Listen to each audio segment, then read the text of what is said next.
We've got another terrific fight coming up for you on BoxNation on March the 16th at Wembley Arena, when George Groves defends his British super middleweight title against the Scot Kenny Anderson. Now, they fought before. It was a real explosive affair, and George, he was down for the first time in his professional career in the third round, but he got up and won it in 6. This time, Kenny Anderson says it is going to be altogether different. George, let's start first of all with your memories of the first time you were in the ring against Kenny. Yeah, it was. I remember it being a very exciting fight. It was an explosive. Yeah, definitely an exciting fight to watch. A fight which I ended up learning a lot from, and a fight that I'm looking forward to getting in and getting on again. He had you down in the third round. Everybody said it was going to be boxer versus puncher, and you started really well. But in that third round, he clipped you with a left hand. What's your memories of that?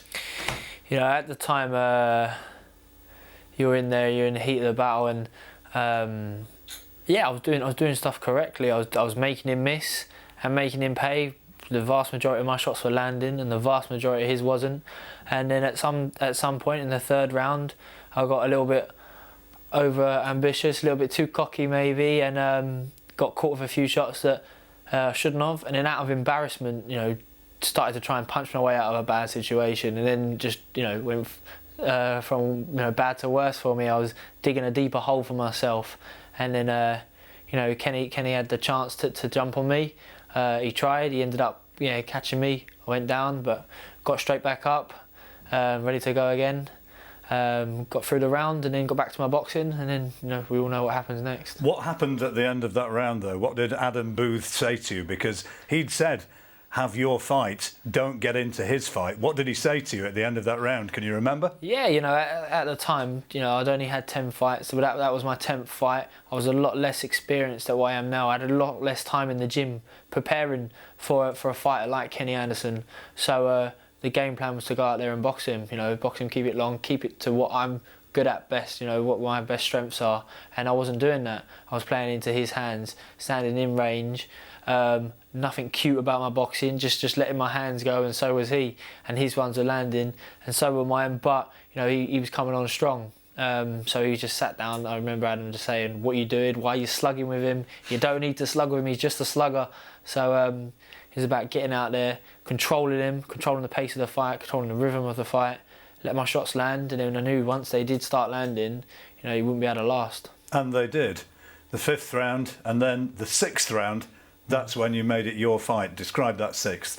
Yeah, I think the 6th round, throughout the fight, the body shots were working, and then in the 6th round, it got to the point where I thought, right, that's it. I'm just going to dig my heels in now, and I'm going to throw every shot like I'm going to try and hurt him. And every body shot that went in, I could see wincing on his face. He was knocking the soul out of him, really. He didn't want to be in there, and I could see him sort of folding in on himself. And then, as the round went on, I took the attack from the body to the head, and there's no referee in the country just going to let a fighter take full-blooded shots like he was in the head. So, after a few of those went in, a right hook right at the end, you sort of half see him sag, the referee jumps in, stops it, and no arguments from Anderson. He walks straight back to his corner, and I think he kneels down on the floor to catch his breath. Do you think that you proved a point by showing in that fight that you are a puncher? You went in against a man who's got a reputation of being a real hard man. Do you feel you proved a point? It's a point that I didn't go in intending to prove, but I did. I've read articles now that are pro Anderson that's saying that, again, criticising me and not sure of, think I'm overhyped or just been plain lucky.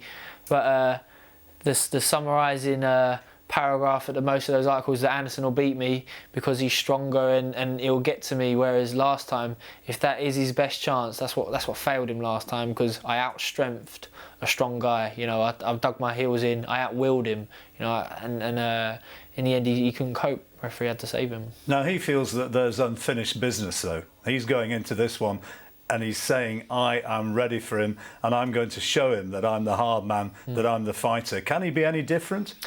I don't think he can. I expected more of him. He won't sit here and do the face-to-face with us now. He's demanded that he won't be in the same room as me, and yet in 8 weeks' time we're going to have to share a ring together. I think maybe those memories that he's got of our last fight are probably haunting him. and he's made a lot of excuses since then. His trainers have made a lot of excuses, and those excuses will probably get you through a training camp. But once you get in the ring and it's for real, they quickly dissolve, and it becomes very real very quickly. And I think that's what's going to happen to Kenny on March 16th. What's the biggest single place in the fight where you believe you're superior? I've got a better boxing brain, a better all-round boxing ability. I have quicker hands. I think I hit harder. I think, I'm much stronger than I was, a year and a half ago when we did, share a ring. I've matured, physically, just through natural, getting older, but also through the training I've been doing. I've gained invaluable experience boxing at some of the last year main event pay-per-view, sell out the O2 Arena. That's like elite world championship status, and I got there for a British title fight and I come out on top. I dealt with it, and that again is going to give me not just confidence, but actual first-hand experience of fighting on the big shows, being under the most pressure. I know I'm going to be favourite for this fight again, and this time it's just up to me to go out and do exactly what I know I can do and do it properly. Now, my way of looking at this, it seems inconceivable either way that this fight's going to go the distance. Would you agree? Yeah, without doubt.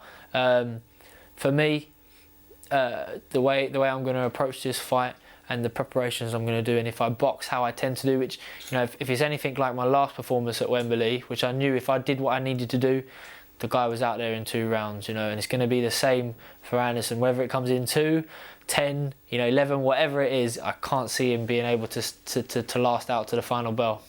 And after that, people are going to be saying, is it going to be James DeGale again? Yeah, people are always going to question me and say, what's next, what's this, what's that. I'm fine with that. It's up to me. Whoever puts in front of me, I'm beating them. I'm the one who's coming out on top each time, and it's going to be the same this time. This time, for me, the most important thing is to beat Kenny clinically. Beat him how I should have beat him the first time. It's going to be extremely one-sided. He's not going to be able to box long with me. He's not even going to be able to stand up close with me and trade punches. He's going to be beaten in all aspects. So he's in for a tough night. March the 16th, George Groves defending his British super middleweight title. Be sure to watch it with us on BoxNation.